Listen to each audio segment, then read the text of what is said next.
Hello everyone, my name is Keith Nolan. I'm a cadet private. Today we're going to be discussing the military.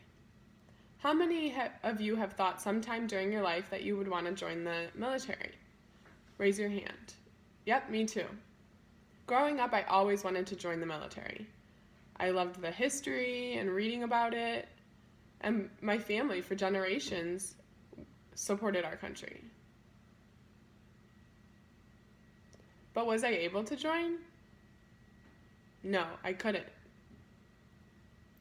I wasn't allowed to join the military because I was deaf. But it didn't matter because inside I had a passion for it. I had a desire to join the military. For example, after high school graduation, I went to a training center hoping that I'd be able to join. There was a big man sitting there and he was mumbling towards me. But it was impossible for me to lip read, so I said, "Sorry, I'm deaf." And he was like, "Whoa, whoa, whoa." So he pulled out a piece of paper and wrote 3 words. Bad hearing disqual. He couldn't even spell the whole word disqualified. He just said disqual. So I went to different places and I always got the same response. "Sorry, you're deaf. We can't accept you." So I changed my path of life and started to become a teacher for deaf education. And I was a teacher for almost 2 years. And then 3 things happened that spring. One experience was I was teaching history class. I was teaching about the Spanish War. And I'm sitting there and one of my students comes up after class and says, "I want to join the military." He was a deaf student. And I responded saying, "You can't, sorry." And right then, it hit me. My entire life, I've heard the word no over and over again, and now I'm the one telling the student. That really impacted me. The other event was a friend and I went to Israel. And in Israel, they do accept deaf into the military. Really? So how are they able to work with deaf individuals, but we can't here in America? So last summer, I was in Israel and I interviewed deaf individuals who served in the military. I'll describe that more in depth later. The third thing that happened to me was in my school, there was an ROTC program being established. This allows students in school to work towards their education at the same time that they're working in the military.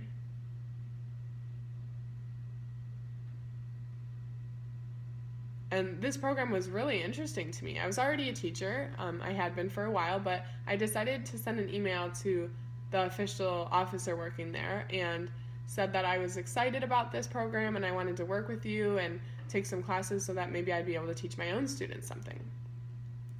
And for the first time in my life, I didn't hear, "Sorry, you're deaf, we can't accept you." The email said, "This is interesting. We'll see what we can do. We'll start working towards this." But that was the first time I didn't get a no. And because of that, it didn't matter that I was a teacher. I took this opportunity and I ran with it. All my life, all of my experiences, talking with people, the hearing no again and again, I decided that I was going to write my research paper to enter the school about the history of deaf in the military. So America has had deaf individuals in the military before. There's one man by the name of Smith who was in the Spanish War, in the Civil War. Both the North and the South had deaf individuals serving in their military. And also World War II had a few deaf individuals. It was more scarce, but it just shows that America has had deaf individuals in their military before. So now we're going to talk about Israel and how they have deaf soldiers. I want to warn you that no, they don't serve on the front line. They have supporting roles, which are countless. There's intelligence, technology, mechanic, everything. The list just goes on and on. The second thing I wanted to learn from the Israel soldiers is how they communicate. Do they lip read? Do they gesture? Do they write things down? Do they text? Do they use a computer, email? But they do it all. There's no limitations. They are easily able to communicate. And they also have an interpreter. For camp training, they have some interpreters throughout the training, but they don't need them every day. The Israel Army has a small group of deaf soldiers, so they're able to work with each other and support each other. There's no need for an interpreter. These are two people in the Israel Army that I met.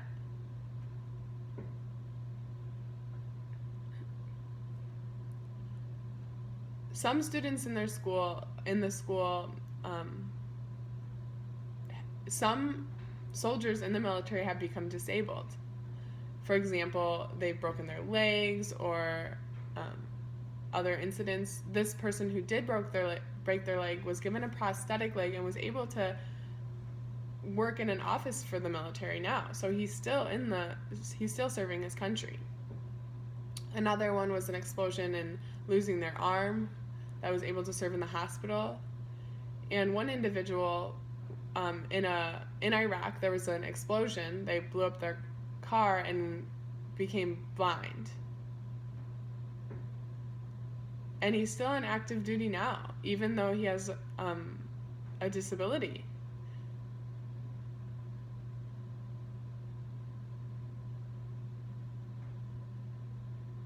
So the programs being developed now for the deaf are incredible there.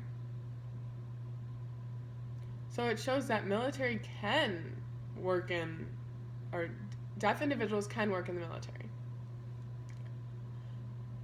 The military is a huge unit. 80% of the jobs available are not fighting. That means there's many, many jobs that deaf individuals would be completely capable of.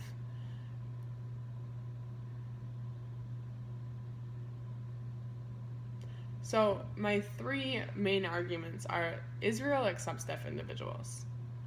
They have the skill and qualification and the knowledge, so they should be accepted. Also, American history has accepted deaf individuals, and also 80% of the jobs are not non-combat. So what this all means is that America, without a doubt, can accept deaf individuals into the military. Now I'm going to explain my experience in the military, starting in the fall and leading up until now. So my class of cadets, I was the first cadet that was ever deaf. So at first it was very new and strange. All of them were trying to figure out how to communicate, how to work with me because they've never worked with a deaf individual before.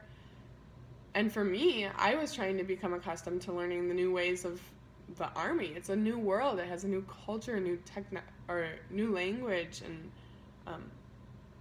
jargon. And I had to learn how to socialize with these people.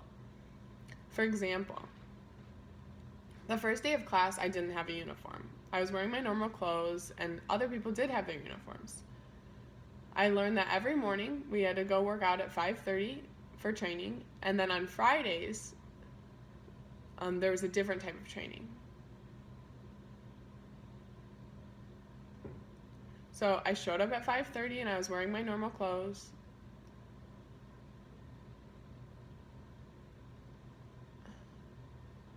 And I wasn't required to go to this training because I had class, but I woke up, went to the training before class, and I continued to put forth 100% effort. And I could see that the officers, I was speaking with the officers, and they said, you can watch these training sessions, but you can't participate. And then one time I went to Friday training, and they were teaching us how to march. And my officer said, you go ahead and join. So I right away ran up and decided I was going to join the end of the line so that I could follow the people in front of me for this march. And the official that was running or teaching us how to march was the one who responded to my first email. So he was my first connection to the military. And he said, no, you need to work for yourself. You get up right in the front of the line. He saw me as a normal person, which was a really big deal for me. So a week, 2 weeks passed, and I still didn't have a uniform. And I continued, and then one day, our officer walked up to me and said, go ahead and get your uniform. And I was shocked.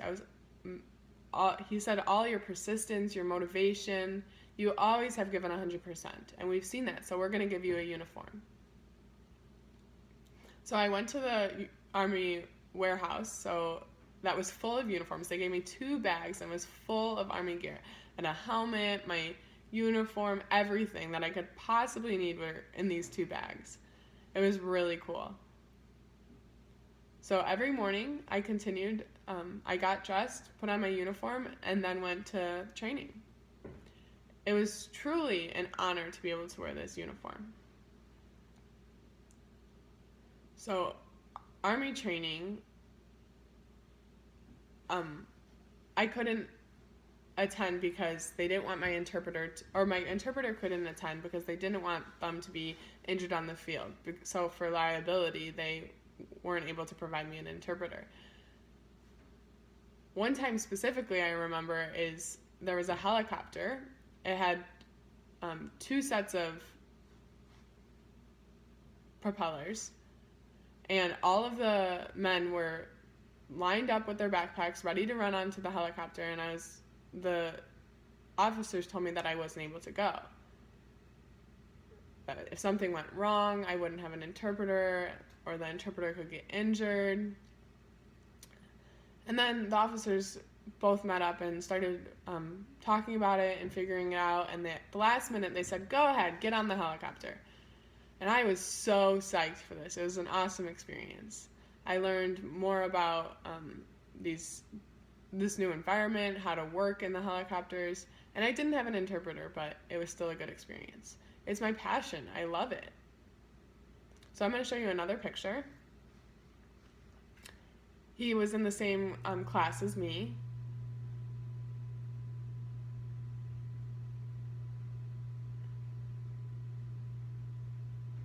He really supported me. We supported each other. We were like family. We did everything. We sweat with them. It was a camaraderie. These trainings were classes. They taught us everything: how to open bunkers, how to find our way through the wilderness. So communication, I did have an interpreter, but I was able to work well with people. And I was able to work well with this interpreter. It was hard to find someone who wanted to be out on the working in the Army with me, but I found someone, and he was a great interpreter.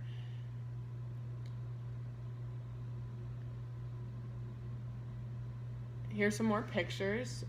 This was spring training or fall training, and there was a Colonel Phillips. This is his name sign with a P on my chest. Every time I see Colonel Phillips, I just feel inspired. He really holds himself to a high standard. And he doesn't see me as deaf. He sees me as completely capable, which is huge for me. I have a great amount of respect for him.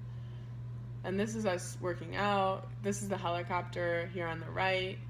And then here's the cadet and the interpreter.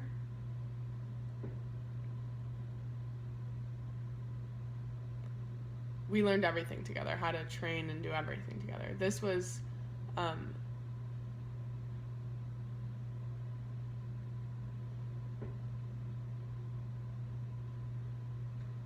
during training, we were taught how to run, how to shoot, how to do everything. Once I passed my training, I got this badge right here on my right side of my chest.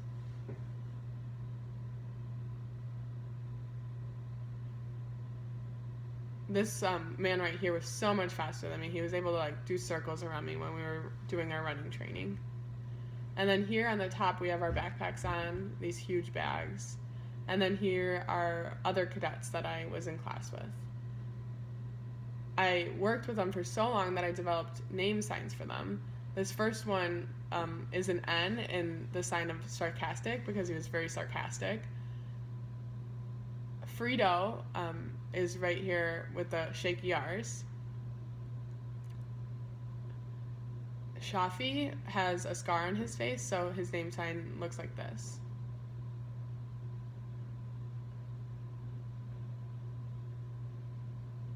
This man right here works under President Obama in the Defense Department, and he came and gave a presentation. And after his presentation, he came up to all of us and said, "It's great to meet you," and he shook our hands. And my interpreter said, "It's nice to meet you," and shook his hand, and I shook his hand, and it was just a confusing experience. He shook everyone's hand, and I don't even think he really knew I was deaf.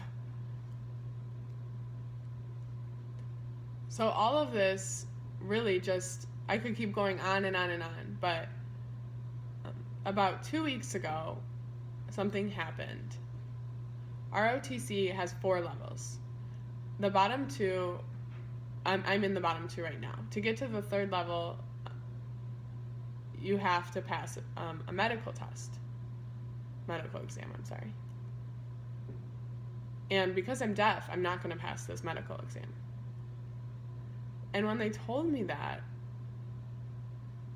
I had to, if I wanted to continue, I had to get to this 3rd level.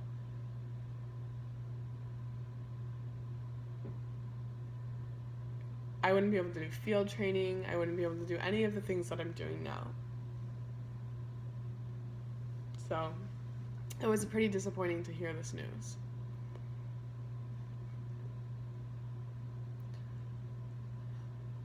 My officer felt the same. Why does he have to pass this medical exam? Colonel Phillips, who is the higher up, was working with the top officers and everyone trying to figure out how I could pass this test and what they could do. But the highest up said that he's not qualified. He's deaf and he can't be in the military. My officer was trying to find ways, and one thing he did find was there was another deaf cadet in another location. He was working for 4 years, and he has the same exact story as me. He wanted to be in the army, but he was deaf as well. So what I've learned is that, but the higher up said that I wouldn't be able to do it, that it's policy, that this is just the way it has to go. I had a ton of support and a ton of friends in the military. Things have changed. Before, African Americans, women weren't allowed to join the military. And it's our time now. It's our time to take a stand and show that deaf people can serve in the military.